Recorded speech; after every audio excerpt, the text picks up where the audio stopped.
Hi friends, வெற்றி துளசி சீரியலை பற்றி தான் நம்ம இந்த வீடியோக்குள்ளே நம்ம பார்க்க போகிறோம். நம்ம வீடியோக்குள்ளே போகிறது நம்ம சேனலுக்கு யாரெல்லாம் சப்ஸ்கிரைப் பண்ணலாம் அவங்களாம் சப்ஸ்கிரைப் பண்ணிக்கிடுங்க. பக்கத்தில் உள்ள பெல் பட்டனை கிளிக் பண்ணுங்கள். வாங்க வீடியோக்குள்ளே போகலாம்.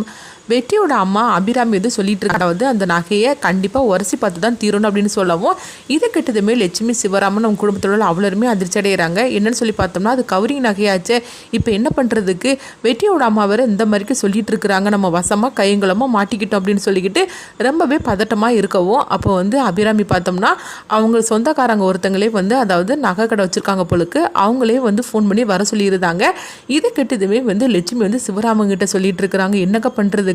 இப்போ வெற்றியோட அம்மா வேறு அவர் வர சொல்லிட்டாங்க, இப்போ அவர் மட்டும் இந்த நகையை வந்து உரசி பார்த்தாக்கி கண்டிப்பாக கவரிங்னு தெரிஞ்சிரும், இப்போ என்ன பண்ணுறதுக்கு, நம்ம கைகுலமாக சிக்கிட்டோம் அப்படிங்கவும், அப்போ அங்கே பார்த்தோம்னா வெற்றியை தான் காட்டுறாங்க. வெற்றி வந்து அவங்ககிட்ட வந்து சொல்கிறாங்க, இங்கே பாருங்கக்கா நீங்கள் கவலைப்பட வேண்டாம் அப்படிங்கிறாங்க. இது கிட்டதுமே லட்சுமி சிவராமன் அதிர்ச்சி அடைகிறாங்க.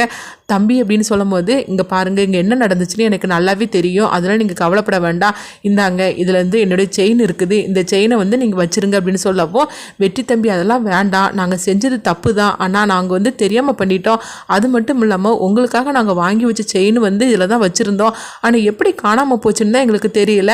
அம்மா இந்த மாதிரிக்கு வந்து எடுத்து கொடுத்துட்டாங்க, நாங்கள் எவ்வளோ வேண்டான்னு சொன்னாலும் அம்மா கேட்கல அப்படின்னு சொல்லவும், இது கிட்டதுமே வெற்றி சொல்கிறாங்க, நீங்கள் பேசுனது எல்லாத்தையும் நான் கேட்டுட்டு தான் இருந்தேன், அதனால் உங்கள் மேலே எந்த தப்புமே கிடையாது, ஆனால் அம்மா ஏன் தான் இந்த மாதிரிலாம் அங்கே வந்து உங்களை அவமானப்படுத்திட்டு இருக்காங்களோ தெரியல, எனக்கு சுத்தமாக பிடிக்கல, ஆனால் என்ன பண்ணுறதுக்கு, அம்மாவுக்காக நான் உங்ககிட்ட மன்னிப்பு கேட்டுக்கிட்டது அப்படின்னு வெற்றி சொல்லவும், இது கெட்டதுமே லட்சுமி சிவராமன் சொல்கிறாங்க, ஐயோ என்ன தம்பி நீங்கள் இப்படிலாம் பேசிகிட்டு இருக்கிறீங்க, அதெல்லாம் ஒன்றும் பிரச்சனை இல்லை, ஆனால் நாங்கள் தான் குற்ற உணர்ச்சியில் இருந்துகிட்ருக்குறோம், என்ன இருந்தாலும் சரி தான், போலி நகையை வச்சுட்டு தங்க நகைன்னு சொல்லிட்டு நாங்கள் ஏமாற்றிட்டோமே, அது நாங்கள் செஞ்ச தப்பு தான் அப்படின்னு சொல்லவும், அப்போ வெற்றி சொல்கிறாங்க, இங்கே பாருங்க மாமா, நீங்கள் ஒன்றும் கவலைப்பட வேண்டாம், அந்த செயின் அதில் கொண்டு மாற்றி வச்சுருங்க அப்படின்னு சொல்லவும், உடனே வந்து சிவராமனும் வேறு வழி இல்லாமல் அவங்களும் சரின்னு சொல்லிட்டு அந்த செயினை மாற்றி வச்சுருந்தாங்க. அடுத்து பார்த்தோம்னா நகையை உரசி பார்க்கறதுக்காக அவர் வந்துருந்தாரு. வந்ததுமே அபிராமி வந்து அந்த நகையை வந்து எடுத்து கொடுக்குறாங்க, இதை நீங்கள் உரசி பார்த்து சொல்லுங்கள் அப்படிங்கவும், உடனே வந்து அவரும் நகையை உரசி பார்த்துட்டு சொல்கிறாரு, இது அசல் வந்து சுத்தமான தங்க நகை தான் அப்படிங்கிறாங்க. இதை கேட்டதுமே வந்து அபிராமி வந்து எதுவுமே பேசாமல் அமைதியாக இருந்துட்டு இருக்கிறாங்க.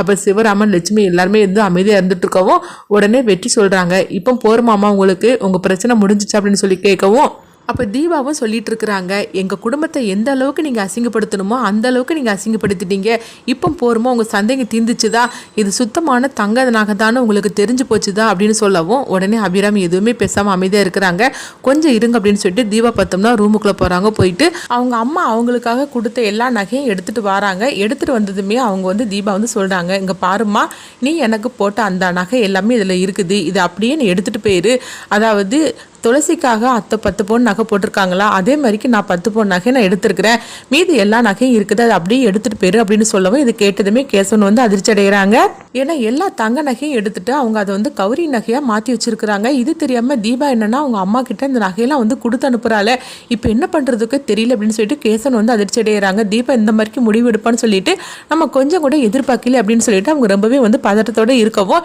இங்கே பார்த்தோம்னா தீபாவோட அம்மா சொல்கிறாங்க, என்ன தீபா, இது உனக்காக நான் ஆசை நான் வாங்கி கொடுத்த நகை, அது எதுக்குமா நீ எனக்கு தார் அப்படிங்கும் போது, இங்க பாருமா, நீ எனக்கு ஆசையா வாங்கி போட்ட நகை எனக்கு எதுவுமே தேவை கிடையாது, எப்போ என் குடும்பத்தை நீ அசிங்கப்படுத்தணும்னு சொல்லிக்கிட்டு நீ இதெல்லாம் பண்ணினியோ, இதுக்கு பிறகு நான் எதுக்காக வந்து நீ கொடுத்த நகையெல்லாம் நான் வச்சிருக்கணும், அதனால அத்தை வந்து துளசிக்காக 10 பவுன் நகை போட்டிருக்காங்களா, அதே 10 பவுன் நகை தான் நான் எடுத்திருக்கிறேன், மீது எல்லா நகையும் இங்கே தான் இருக்குது, இது எல்லாத்தையும் நீ எடுத்துட்டு போயிரு அப்படின்னு சொல்லவும், இது கிட்டதுமே அபிராமி அதெல்லாம் ஒன்றும் வேண்டாம் தீபா அப்படிங்கிறாங்க. அப்போ கேசன் வந்து என்ன பண்ணுறதுன்னு தெரியல, ஐயோ அவங்க அம்மா வேண்டாம் வேண்டான்னு சொல்லிட்டு இருக்கிறாங்க, ஆனால் தீபா என்னன்னா புரிஞ்சுக்காம இந்த மாதிரிக்கு நகை கொடுத்து அனுப்புறாள், இதை மட்டும் அவங்க வந்து பார்த்துட்டாங்கன்னா கௌரி நகைன்னு சொல்லி கண்டுபிடிச்சிட்டாங்கன்னா எல்லா மானமே போயிடும், இப்போ என்ன பண்ணுறதுக்கு அப்படின்னு சொல்லிட்டு உடனே கேசவன் வந்து தீபா கிட்ட சொல்கிறாங்க, என்ன தீபா அத்தை தான் இவ்வளோ தூரம் சொல்லிட்டு இருக்காங்களா, நீ எதுக்காக இப்படிலாம் பேசிகிட்டு இருக்கிற, அவங்கள போட்டு நீ அவமானப்படுத்திட்டு இருக்காது அப்படிங்கவும், உடனே ரகு பார்த்துட்டு இருக்கிறாங்க, என்னது கேசவன் இந்த மாதிரிலாம் பேசிகிட்டு இருக்கிறான், ஒருவேளை நகையெல்லாம் போயிருமோன்னு சொல்லிக்கிட்டு இவன் வந்து இந்த மாதிரிக்கு பேசுகிறானோ அப்படின்னு சொல்லிட்டு பார்க்கவும், உடனே வந்து அவங்க சிவராமன் வந்து சொல்கிறாங்க, ஆமாம் கேசவா, என்ன இருந்தாலும் சரி சரிதான், தீபா சொல்கிறதுல என்ன தப்பு இருக்குது அப்படின்னு சொல்லவும், ஐயோ அப்பா வேற நிலமை புரியாமல் இந்த மாதிரிக்கு பேசிகிட்டு இருக்காரு அப்படின்னு சொல்லிட்டு இருக்கவும், அப்போ தீபா வந்து வலுக்கட்டாயமாக சொல்லிட்டு இருக்கிறாங்க, இந்த நகையெல்லாம் எடுத்துகிட்டு போங்கம்மா அப்படின்னு சொல்லிட்டு வலுக்கட்டாயமாக சொல்லவும், அப்போ கேசவனோட முகத்தை பார்க்குறாங்க வெற்றி. அப்போ வெற்றி வந்து புரிஞ்சுக்கிட்டுதாங்க, இல்லை ஏதோ ஒரு பிரச்சனை இருக்குது, அதனால தான் அவர் முகமே மாற ஆரம்பிச்சிருது, என்னன்னு தெரியல அப்படின்னு சொல்லிட்டு வெற்றி வந்து கேசவனை பார்த்துட்டு இருக்கவும், உடனே வந்து வெற்றி வந்து தீபா கிட்ட சொல்கிறாங்க, அக்கா எதுக்காக நீ இந்த மாதிரிலாம் முடிவு எடுக்கிற, அம்மா உனக்காக தந்த நகை உங்ககிட்டே இருக்கட்டும், நீ இந்த மாதிரிலாம் தராத, நான் சொல்கிறது கேள் அப்படிங்கவோ தீபா சொல்கிறாங்க, அதெல்லாம் ஒன்றும் வேண்டாம் வெற்றி, எப்போ அம்மா வந்து என் குடும்பத்தை அவமானப்படுத்தினாங்களோ இதுக்கு மேலே எனக்கு தேவை கிடையாது அப்படின்றதாங்க.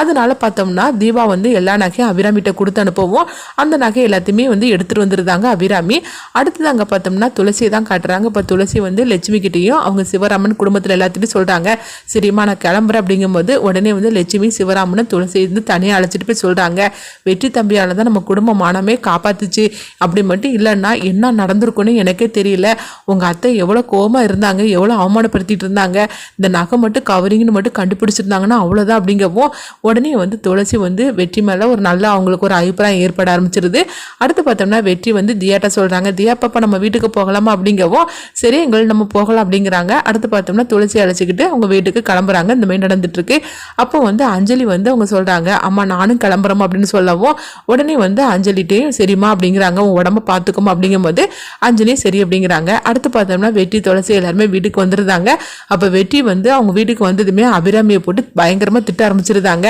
ஆமாம் எதுக்காகம்மா நீங்கள் அங்கே வந்தீங்க, இப்படியே அங்கே அத்தை மாமாவை போட்டு அவமானப்படுத்துறதுக்காகவா நீங்கள் அங்கே வந்தீங்க அப்படின்னு சொல்லிட்டு பயங்கரமாக திட்டவும், என்னடா நான் பண்ணினேன், நான் கேட்டதில் என்ன தப்பு இருக்குது அப்படிங்கும்போது, அம்மா கவரிங் நகையான்னு சொல்லிக்கிட்டு நீங்கள் சோதனை பண்ணினீங்களே அது தங்க நகைன்னு தெரிஞ்சிச்சு, அப்போ அவங்க தானே உங்களை வந்து பேசியிருக்கணும், ஆனால் அவங்க எதுவுமே பேசாமல் அமைதியாக தானே இருந்தாங்க, அவங்களே கஷ்டப்பட்டுட்டு இருக்கிறாங்க, அப்படி இருந்தும் எங்களுக்கு செய்யக்கூடிய எல்லா செய்முறையும் அவங்க செய்ய தானே செய்தாங்க, ஏன் நீங்கள் இந்த மாதிரிக்கெலாம் அவங்கள போட்டு அவமானப்படுத்தி அசிங்கப்படுத்தினீங்க, அது மட்டும் இல்லாமல் துளசி கழுத்தில் தாலி கட்டினது நான் தான், அவங்க ஒன்றும் என்னை விருப்பப்பட்டுலாம் கல்யாணம் பண்ணிக்க வரல, அப்படி இருக்கும்போது அவங்க குடும்பத்தை எதுக்காக பழி வாங்கணும்னு சொல்லிக்கிட்டு இந்த அளவுக்கு நீங்கள் அவமானப்படுத்திட்டு இருக்கிறீங்க அப்படிங்கவும் உடனே வந்து என்னடா உன் பொண்டாட்டி முன்னாடி வச்சு என்னை இப்படிலாம் அசிங்கப்படுத்தணும்னு சொல்லிக்கிட்டு உன் பொண்டாட்டி ஒன்றை சொன்னாலா அப்படிங்கவும், எம்மா துளசிக்கு இந்த மாதிரிக்கெல்லாம் வந்து எந்த எண்ணமும் கிடையாது, அப்படி இருந்துச்சுன்னா நீங்கள் வந்து தங்க நகைன்னு தெரிஞ்சதுமே உங்களை அவங்க வந்து திட்டியிருப்பாங்க, ஆனால் அப்படி எதுவுமே பேசாமல் அவங்க அமைதியாக தானே இருந்தாங்க, அப்படி இருக்கும்போது அவங்கள பற்றி உங்களுக்கு தெரியலையே அப்படின்னு சொல்லவும், இப்படியெல்லாம் வெற்றி வந்து பேசுகிறத துளசி பார்த்துக்கிட்டு வெற்றி மேலே ஒரு நல்ல அபிப்பிராயம் உங்களுக்கு ஏற்படுற மாதிரிக்கு தெரியுது. வெற்றியை அவங்க புரிஞ்சுக்கிட்டு அவங்க கூட சேர்ந்து வாழ்வாங்களா, என்ன முடிவெடுக்க போகிறாங்க துளசி அப்படின்னு சொல்லிட்டு வெயிட் பண்ணி பார்க்கலாம்.